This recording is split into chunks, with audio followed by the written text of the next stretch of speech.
Life can be pretty strange sometimes. It can be hard to know what you want to do with yourself, which path you want to take. With so many paths to choose from and lives that you could live, how do you know if the one you're living is the right one? And if you're doing enough for yourself and for other people? You want to do something that really matters and really makes a difference in the world, really changes things. And then the answer shot into my head like it was there all along. Must make granite boulder table immediately. So here's the two rocks that I chose, one on the right for the top, one on the left for the bottom. This is the pile that they started at, and this is how far I had to roll them from the pile to be able to work them. You'll just have to imagine it because I didn't record it. This whole earlier part of the process, I don't have all of the recordings for, so just bear with me. I hadn't even decided if it was what I wanted to do, was to record it. So here again is the top on the right and the bottom on the left. The first stage of the process, before we go any further, and I forget, PPE on. Granted, it's dangerous stuff. It's like glass for your lungs. Put a mask on, put some glasses on, put some stuff in your ears. Bob's your uncle, Fanny's your aunt, Rover's your dog, all that stuff. It was a lot of working the bottom and the top of each rock to try and fit the two together. So here's a photo, and here's me working the top of the lower boulder where I wanted to attach them both together. I had to flatten it out so that they joined neatly. So all I did, you can see the Hikoki grinder there. It's a 9-inch grinder with just a Screwfix blade that you can get from Screwfix, less than 20 quid. Sorry about the video quality there, that was strange. I got a carbide point, and I'm just blasting away on it. Here's another photo of me, all midway through the work on the bottom of the boulder. It was a lot of cutting lines with the grinder and breaking away with the hammer and the point chisel to try and get these to fit. Now, here you can see what was probably 90% of this process, which was moving the rocks around to see how they fit and how they work. Yeah, don't do this bit. Don't do it. Use a hammer drill. Granite is really easy to drill with a hammer drill. I could have drilled these holes much deeper, much faster, much easier. I don't know why I did this. But this is essentially just a core drill bit on a 5-inch grinder, variable speed grinder set to about halfway, using a little homemade water feed to preserve the diamonds and make sure they cut clean. But I did this on the bottom of the top boulder and the top of the bottom boulder, confusing I know, to put some pins in so that I could pin the two together once I had them at a level where they sat nicely. So here we go.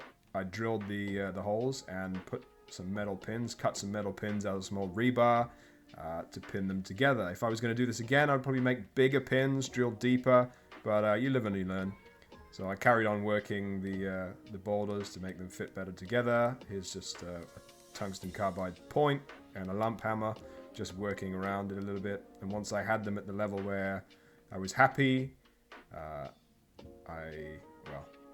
it took me a while to get there. Let's see. Here's me working again on the bottom, just propping it out the way, and just trying to get it to fit perfectly without having to move that boulder off and on again and off and on again, because that was most of the process. So here's a photo of how they were sitting together. I was getting close to the point where, okay, I can work with this. And I'm assuming the next slide is going to be me. Yeah, here we go. So I got the 9-inch grinder and a bit of a water feed going, and I wanted to cut the end off that boulder. As you saw in the previous photo, it was the base boulder was poking out a little bit too far, and the way that they were sat, I wasn't totally happy with. So what I did is I went ahead and cut the end off this boulder to try and make them look a little bit more fresh. So just with a grinder and a chisel, there you go. You just chisel it, pop it off. If you've ground all the way, it should come off really easily. And then I just used a flush cut blade on a 5-inch grinder to sort of get rid of the scuffs and the skags that I'd left and neaten it up a little bit.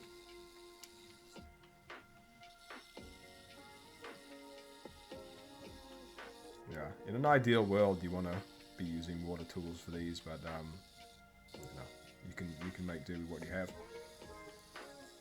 just sort of using a bit of a sort of circular motion. So I wanted to secure the pins into the top boulder.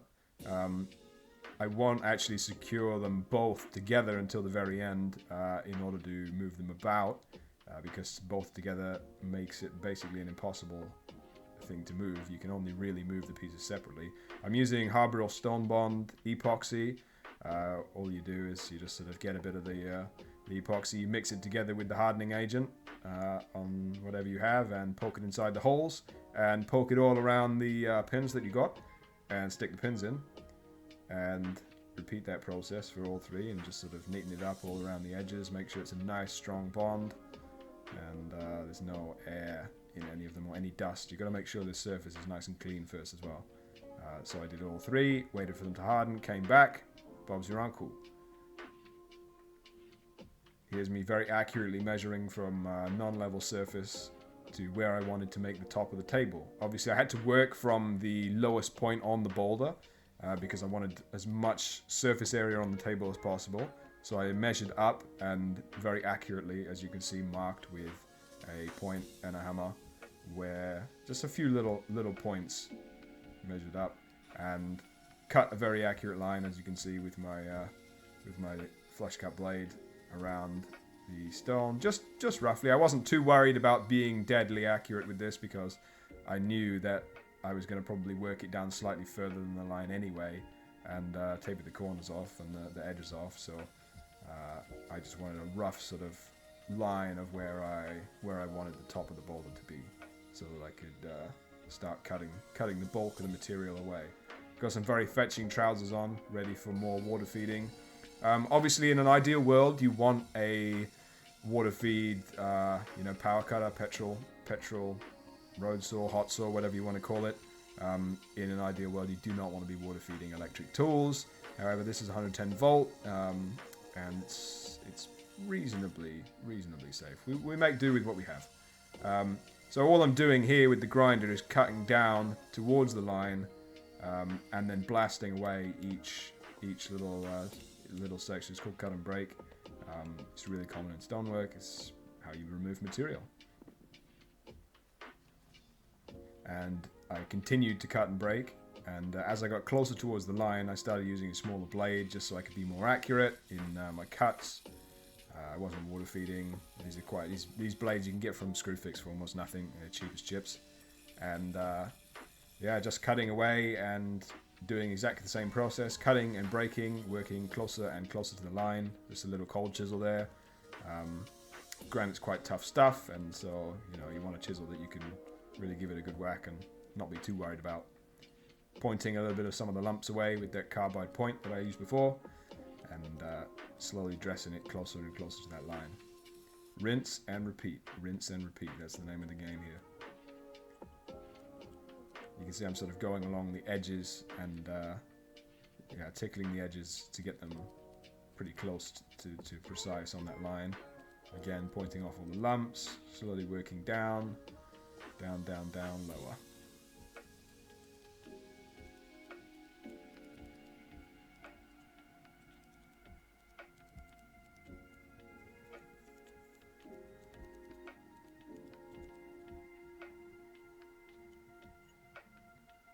There's my little budget water feed.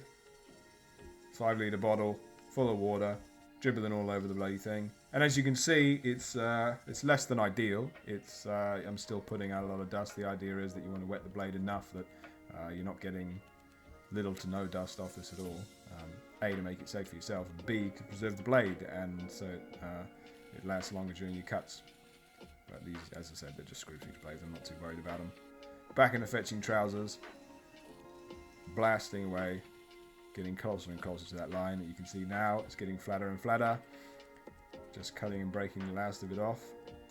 And in the dust suit, now just using the flush cut blade on a cheap 50 quid Makita grinder, just to cut away and sort of bring it down so that all of the lines that I've left from the previous cut and break are totally gone, and trying to cut it and get it level. So just running the flush cut blade over it to try and get it as flat as I can.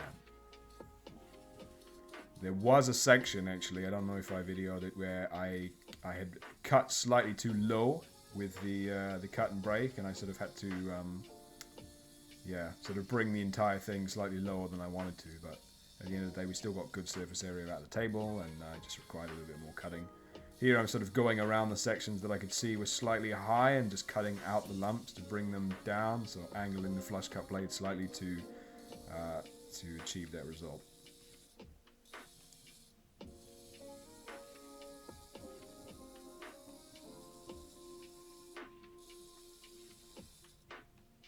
A little bit more work on the bottom there.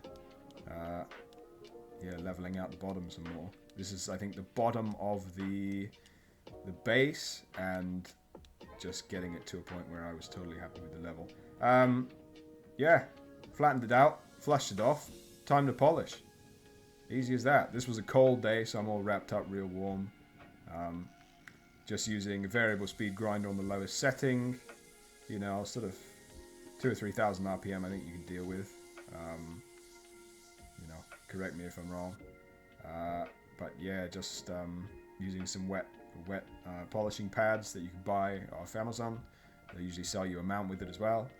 And I didn't get to the point where it was absolutely totally level, like dead level. There was still some sort of, as you'll see in the light, as the light shines on it, it's not exactly perfectly flat.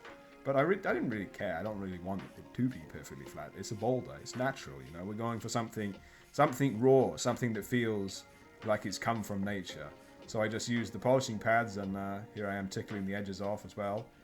Just using pads from 50 grit up to, I think I did up to 1500 on this. Tickling the edges using a rigid mount for the middle, and a flexible pad for the outside. Here it is, a photo of the thing wrapped up, ready to transport, and I just did the same polishing process on this, little water feed, and here it is. Get it level, as you can see, not totally level, don't really care. And I gave it a good rub after I'd finished polishing it and transporting it with Tinax Aja, which is quite a good sort of what's the word? Solution to bring out the shine on the top. So here we go. That's the table. You can see there's a little prop in it. I still got a little bit of work to do to balance the thing out and get it totally level to how I want it. But that can be done when I actually put it in position wherever it's going to live. Beautiful colors in the top, really lovely granite from Dartmoor, and pretty happy with the result all up. Here's a few more photos of each side and how it turned out.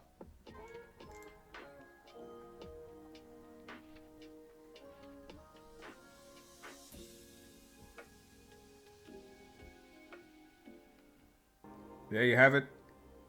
We've uncovered the secrets of the universe and the mysteries of life. Nowhere is safe, but mission accomplished. We made a coffee table out of a boulder. Can you move it up the stairs? No. Can you put it on a balcony? No. Will it ever leave this garage? Unlikely. But mission accomplished nonetheless. Mission successful. Tune in next time and let me know in the comments what you want me to make. I'm thinking like granite tote bag or maybe a granite helmet. 1,000 likes, I make granite shoes.